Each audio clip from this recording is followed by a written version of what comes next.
Hi guys! Welcome to my Moonlight Talks. So, ayun, may naisip nga akong gawin dito sa aking YouTube channel. So, wag niyong pansinin yung anak ko yon, naglalaro siya. So, hindi pa siya makatulog. So, naisip ko nga na magkaroon ng Moonlight Talks, which is parang mini podcast siya dito sa aking YouTube channel. So, pag-uusapan natin yung mga bagay-bagay related sa ating life, motherhood, and everything.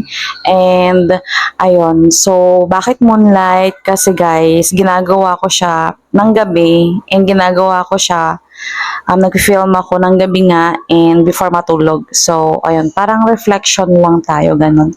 So, pag-usapan natin yung about this New Year. So, yun. Bagong taon. So, bagong buhay, bagong pag-asa. And let's talk about New Year's resolution, mga goals. Ganyan. So, actually guys, ako is, nag-stop na ako sa New Year's resolution. Sorry.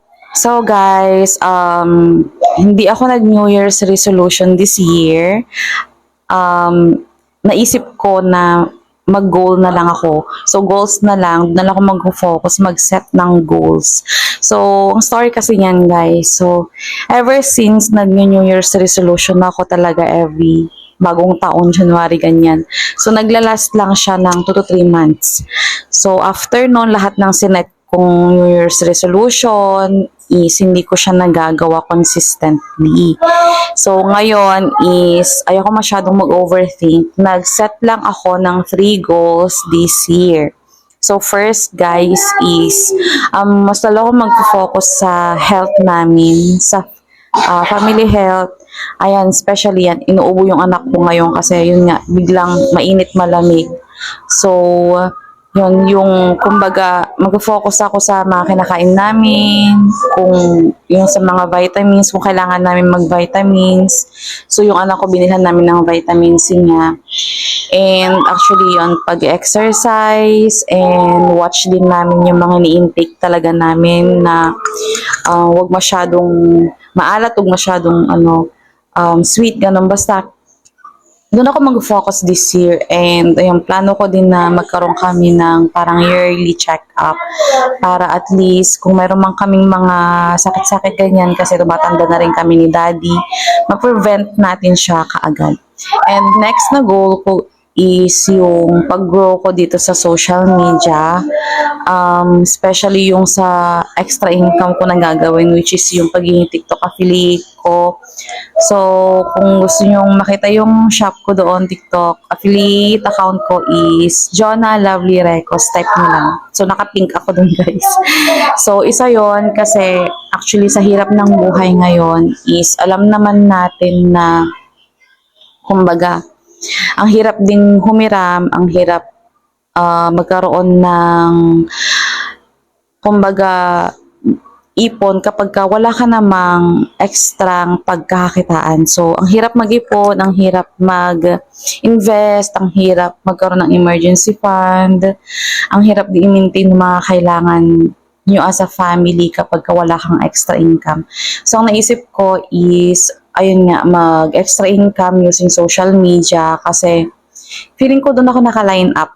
Parang yung passion ko is nandun and hindi ako masyadong nakakaramdam ng burnout. Hindi katulad sa trabaho.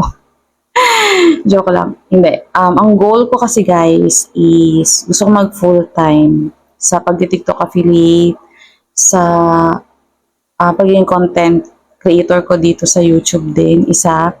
Ang pinaka-main ko dito sa YouTube guys is yung Level Up Jonah. Meron akong isang YouTube channel which is educational siya. So main ko yon, tapos ito yung second account ko which is vlogging. Dito kasi guys is actually parang second lang siya. Parang kumbaga hindi ko top priority yung channel na to.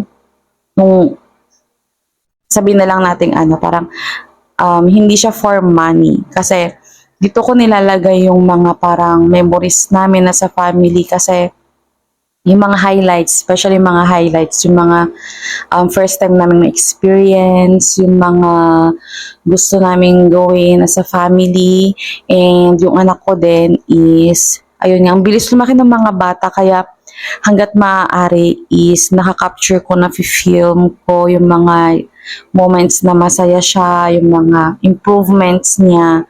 So, ayun. And actually,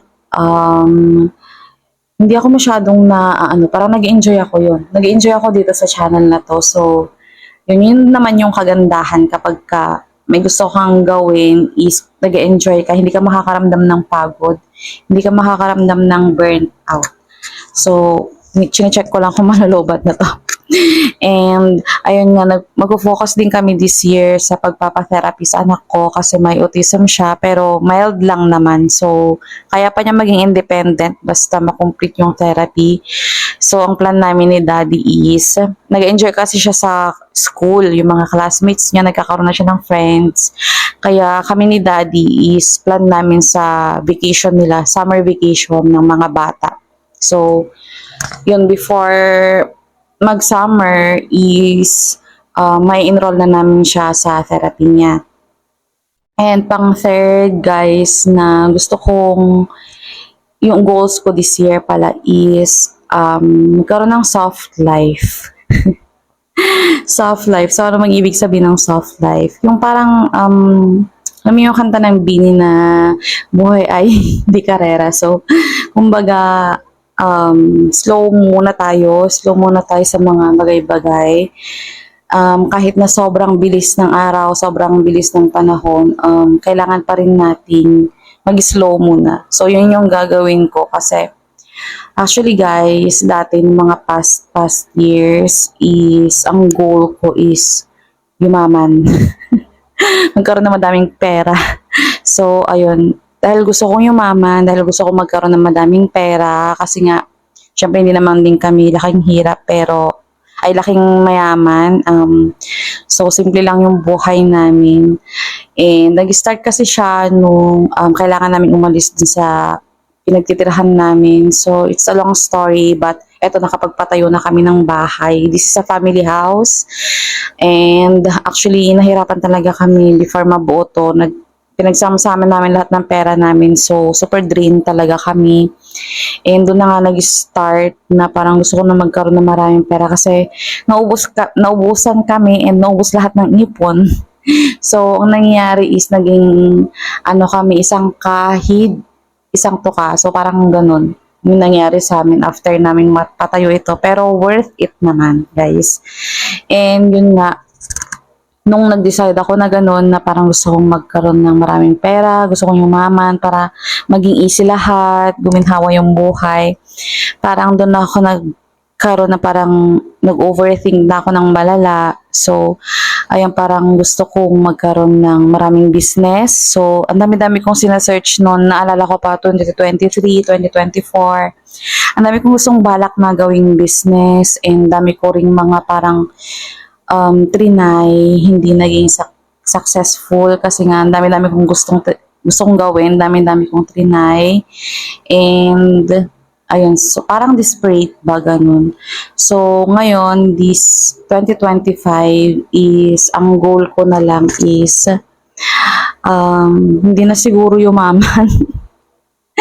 Which hindi naman sa pero parang ang gusto ko na lang is magkaroon ng savings, magkaroon ng extra income. First, magkaroon ng extra income.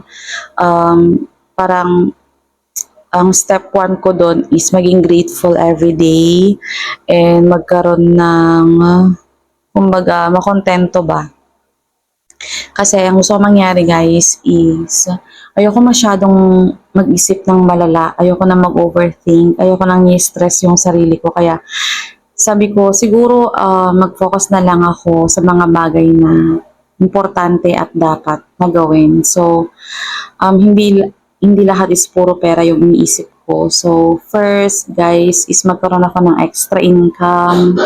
And second is, ayun, makapag-ipon kami, magkaroon kami ng malaking emergency fund. Kasi yun nga, bala ko na rin mag-resign sa trabaho. Medyo natotoxican na ako, medyo na-stress na ako dong guys sa trabaho ko.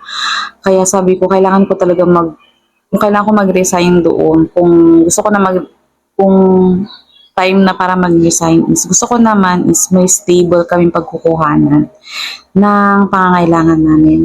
So, ayun. Second is magkaroon kami ng malaking emergency fund and focus kami sa savings, yung makakapag-save kami monthly and makakapag-invest and magkaroon kami ng health insurance, accidental insurance, and magkaroon kami ng small business na kahit isa lang pa. Meron kaming sari-sari store pero hindi kasi siya enough. So magkaroon pa ng isang small business, kahit small business lang, and tutok ako dito sa pagti-TikTok affiliate ko, dito sa pagiging content creator ko dito sa YouTube. So, ayun, and nagpe-pray din talaga ako na sana matupad. So, yun guys, step by step lang muna siguro, and mag-enjoy, of course. Mag-enjoy ako sa mga gagawin ko para hindi ako ma-burn out. So, ayun, kasi mga bang saysay talaga ng lahat kung, ayun nga, na i-stress ka, nag-depress ka, so na-burn out ka. So, wala rin kwenta yung napakaraming pera pag ganun. So, kailangan masaya ka sa ginagawa mo and mag-focus ka lang sa mga needs and kailangan nyo lang muna. Huwag na masyadong mataas muna yung ano. Siguro sa iba effective yun, pero sa akin kasi parang medyo nababurnt out ako, para ako nagmamadali, ganun. So, this 2025, soft life lang talaga yung ating i-focus. So, i-indulge natin yung mga everyday memories, everyday na mga kaganapan sa buhay. And baby step.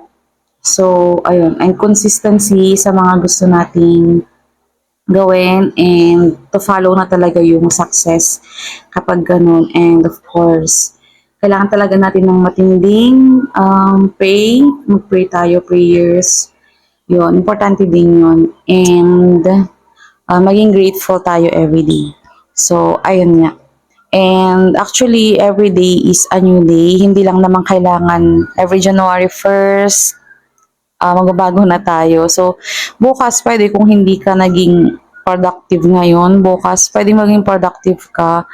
And ayun, everyday isipin mo na may new opportunities, everyday isipin natin na yun yung step natin sa pagiging successful, kung ano man yung gusto nating ma-achieve sa buhay. So, ayun, nung naisip ko talaga yung 3 goals na yon is medyo nakaramdam din ako ng naging kalma ko and nakakapagkape na ako ng maayos sa umaga. Hindi na ako nag-overthink. Nai-indulge ko yung pagkain ko, pag-inom ko ng kape, and yung time ko nakakapag-focus na rin ako sa anak ko. So, ayun guys, yung ating talk today, and sana na-inspire ko din kayo, and kung nakarelate din kayo is comment down below. So, as a mom and as a breadwinner sa family is mahirap talaga actually. Pero okay lang, kaya natin yan as long na yung mindset natin is maayos tayo mag-isip kung paano natin isipin yung mga bagay-bagay. So, ayun guys, matutulog na tayo. So, see you on my next mini podcast. And wala, nakakatuwa lang kasi meron akong ganitong naiisip, chika-chika. Kasi sa busy sa work, wala na rin ako nakakachikahan. And yung asawa ko din naman is hindi mo siya maano sa mga ganito, baka mag-cringe sa mga ganitong talks. Pero okay lang kasi at least nakakapag-reflect tayo and nakaka-relate tayo sa isa't isa. So, ayun guys, Happy New Year, and sana lahat ng goals, lahat ng gusto nating ma-achieve this year is matupad. So, pray lang tayo guys. So, see you guys on my next episode. Bye!